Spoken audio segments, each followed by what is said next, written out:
Hi, and welcome back to this week's Self-Love Masterclass. My name is Renee. I'm a self-love teacher, coach, doula, and a Reiki master. And every single week, we come back here to explore new ways to develop our self-esteem, our self-worth, and to create the inner wisdom so that we can manifest the life of our dreams. If you're new to the channel, definitely make sure to check out the other videos and playlists because it'll give you a really good idea of the kinds of things that we talk about here on the channel. And then, of course, to all of my people who come out here every single week, God, I am so appreciative for all of you. I think we're growing now at a rate of almost like 100 new subscribers a month. And I truly am aware that it's because awesome people like you keep sharing this work. So today we're talking all about body image, we're talking all about self-confidence.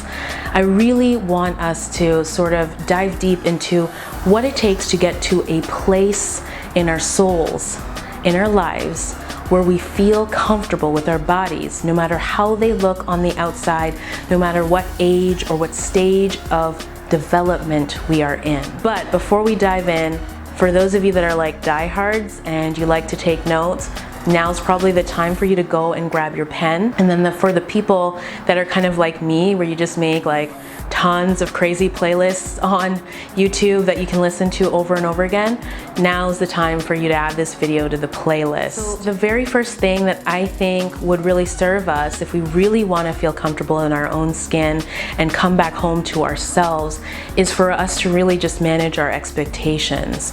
And what I mean by this is first understanding that the reason that we feel awkward or we don't really like the way that we look is not because that's something that's inherent within us. It's because we learned that from somewhere. You know, when we're tiny, tiny children running around, we notice differences, but we don't feel like there's something wrong with us or wrong with other people because of those differences. Feeling like there's something wrong is something that society teaches us. It's something that the culture teaches us. I mean, I have so much respect for advertising people and the psychology of advertising and marketing, and I think it's really important that we really just understand that their whole function is to really have us want things that we didn't even know we wanted. It's to have us crave, desire, and feel like there's the next best version of ourselves out there if we just do this, change this, or buy this. We are the way that we are, and we're perfect, whole, and complete just as we are.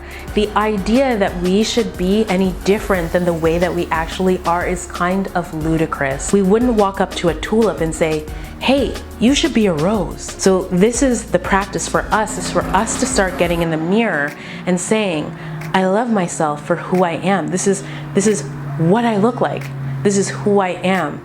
And any belief or idea that I should look any different that I do right now is all made up.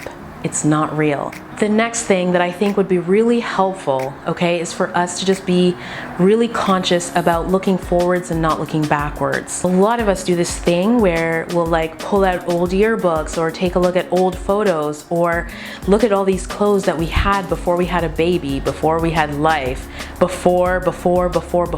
Now, if looking at before things or things from a long time ago really empowers you, makes you feel good, and motivates you to move forward and to be the best version of yourself, then that's great. But a lot of us use that as a self-sabotaging tactic. We actually go back to the past and look at these old photos because we want to beat ourselves up. In order for us to be the healthier version of ourselves, the happiest version of ourselves, and for us to accept where we are, we need to let go of what we were.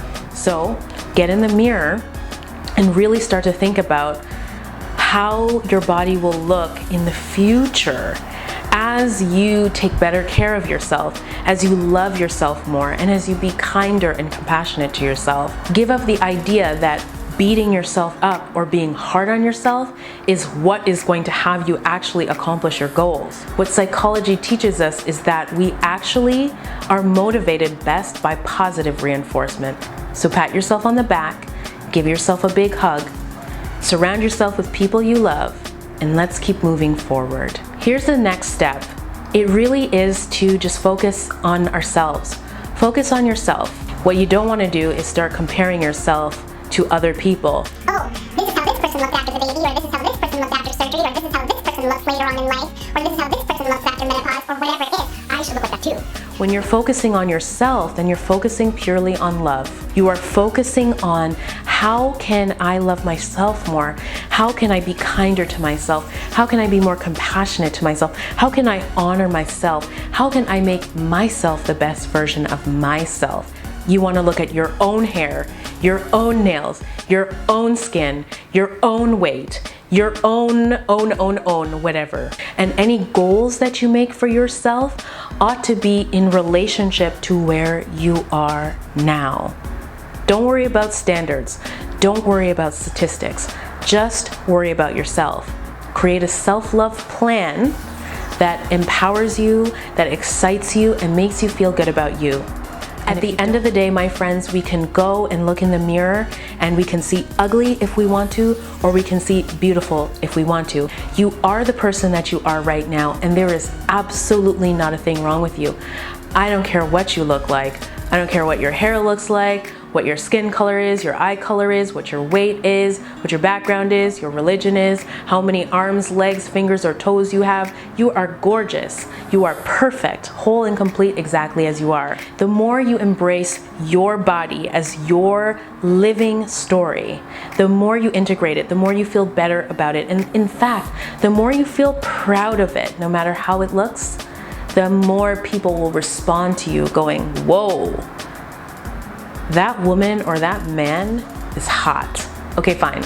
Some of you don't appreciate the word hot, but whatever it is, the world is always mirroring back to you how you feel about you. When you love and accept you, more than likely, most people will love and accept you. And the ones who don't, well, they don't matter anyway. If this video has been helpful for you, then I would so appreciate if you would give the video a thumbs up and just share it with your friends and your family if you think it would be helpful. And then if you really love the stuff that we talk about every single week, hit the button and, you know, subscribe, because things are just gonna get deeper and deeper. We're just gonna blow things out of the water. I thank you so much for your time, for your energy, and I cannot wait to be with you again, because truly we are in this together. Mwah.